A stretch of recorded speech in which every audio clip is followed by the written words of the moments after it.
All right, sports fans, how's everybody out there doing?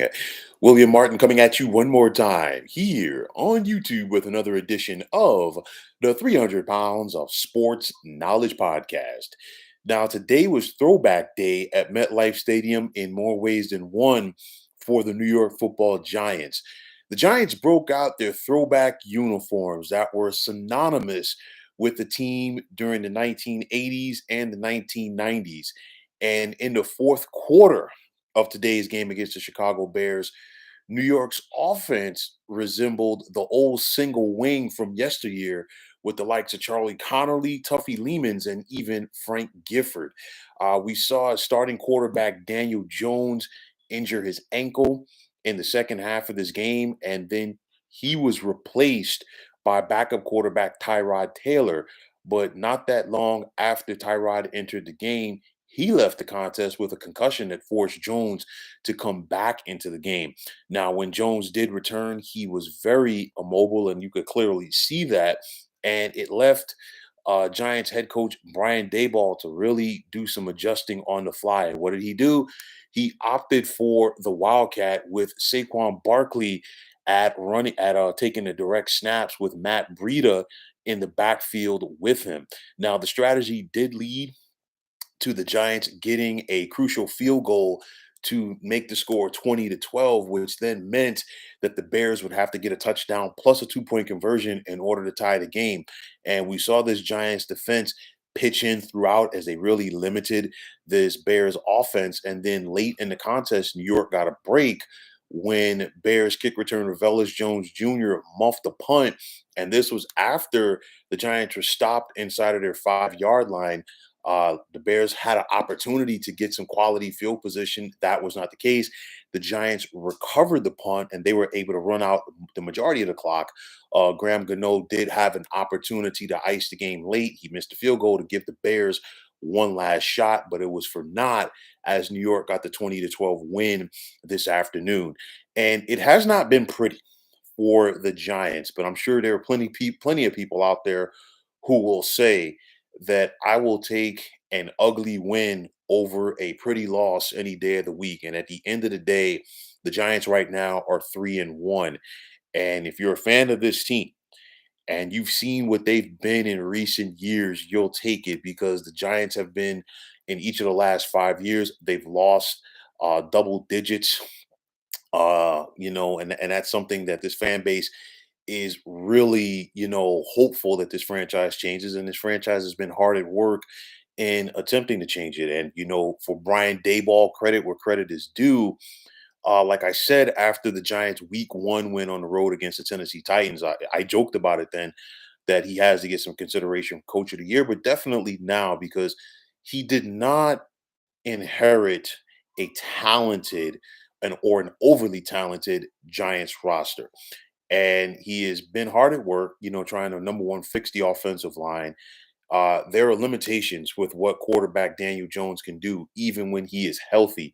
And Brian Daboll so far has done a solid job as far as playing to the strengths of Daniel Jones while also attempting to mask his weaknesses. And one thing is for sure, Daniel Jones is not a consistent passer from the pocket. You get him on the edge and you allow him to run. He's also not the most accurate quarterback as well. But what has helped this Giants offense is the reemergence of Saquon Barkley. The Giants offensive line is better. It's still a work in progress, but we see Saquon running like how he was expected to run when the Giants took him third overall many years ago. But it's also a situation where he's playing for a contract. And you know what? At the end of the day, he's probably going to get it. But, more than what he's doing with his legs, he's also showing that he is a leader. And I think that really showed up on that drive where where Taylor was knocked out of the game and they had to go to Jones on the fly. And Jones was basically just in the game as a decoy. And Barkley took those snaps. It's kind of like the next man up philosophy. Barkley just answered the bell, and of course, the rest is history. You look at this Giants team, a depleted receiving core. We've seen so many injuries. You see the drops. Darius Slayton had an opportunity to catch a potential touchdown pass today. He dropped it. And again, credit to the offensive line and Saquon Barkley because they're doing it, getting it done without the real threat of anything consistently from the Giants passing game right now. Barkley had 146 yards on the ground today with on 31 carries. We saw Daniel Jones score two touchdowns with his legs as well. And of course, you can't talk enough about this Giants defense. The Giants defense has given them an opportunity in every single game so far. Wink Martindale continues to consistently dial up the pressure, and we're seeing a team that is showing a lot of grit. Didn't have Leonard Williams out there at one point today. They're finally getting the rookie back, Kayvon Thibodeau, the first round pick out of Oregon.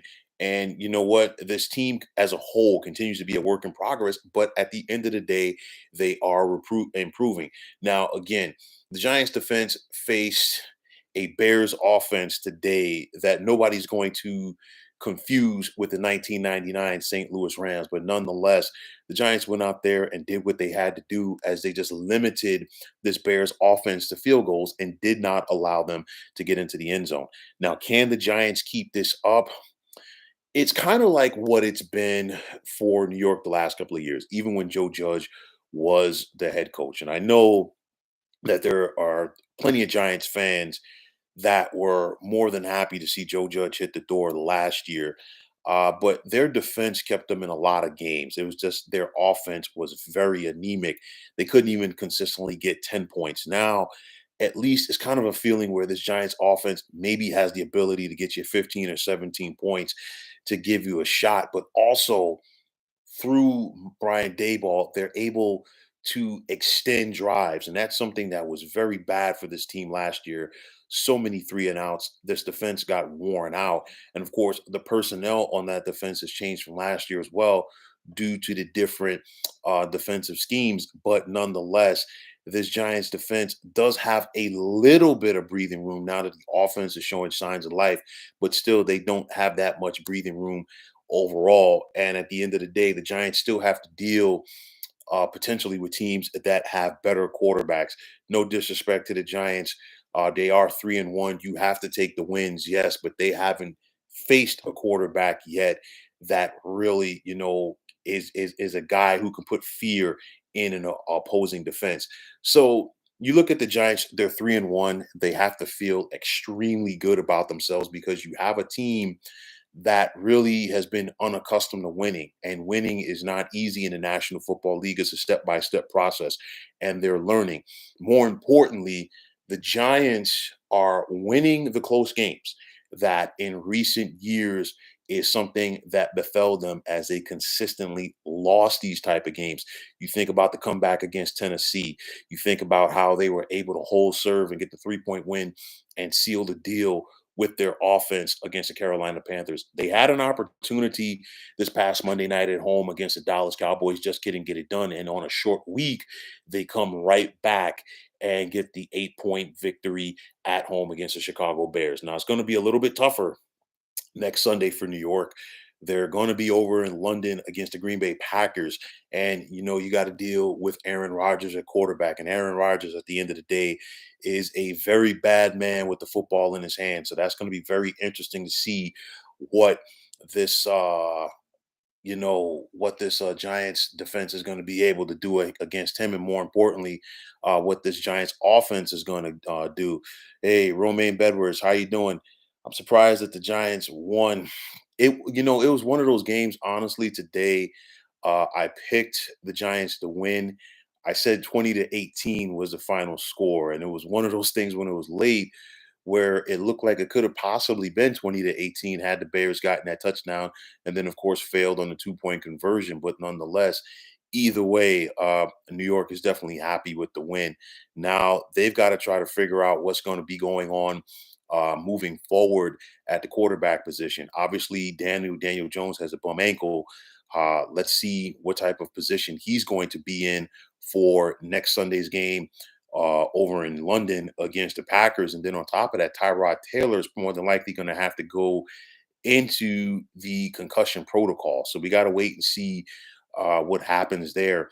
You know that the Packers defense is definitely probably going to try to key on slowing down Saquon Barkley.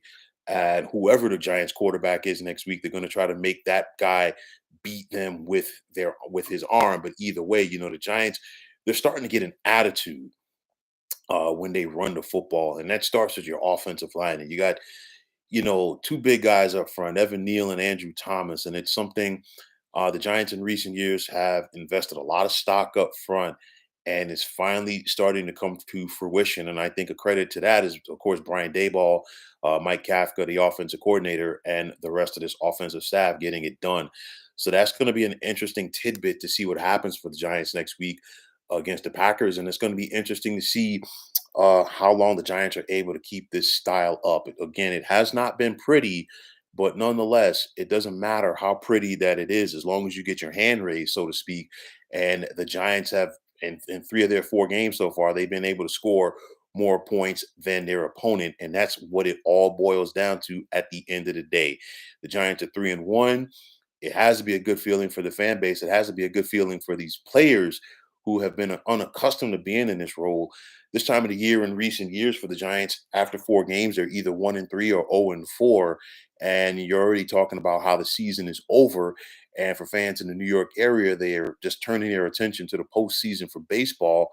And obviously, there's a lot to look forward to there if you're a baseball fan in the New York area. But nonetheless, the Giants have given their fan base something to be happy about so far through the month of September and heading into October. Let's just see how long they're going to be able to keep it up. So, folks, that is going to wrap it up. And as always, I want to take this time out to thank you for tuning into the 300 Pounds of Sports Knowledge podcast here on YouTube. I want to take the time out to thank all of you fine folks out there for tuning in. And if you have not already, please feel free to subscribe to this channel. Now, if you're on Twitter, please feel free to follow me at 300 Pounds of Sports. And like I always say, if you follow me, it will be my pleasure to follow you right back. There's also the sports discussion group on Facebook at the Sports Depot 365. You can check it out. Drop a line and be a part of one of the better sports debating sites going on social media. Thanks again to Remain Bedwars for chiming in. I hope that you like the discussion tonight. Please feel free to subscribe to this channel if you have not already, and please feel free to chime in on future podcasts on this channel. So once again, my name is William Martin. I am signing off, saying take care, and thanks once again for tuning into the 300 Pounds of Sports Knowledge podcast here on YouTube.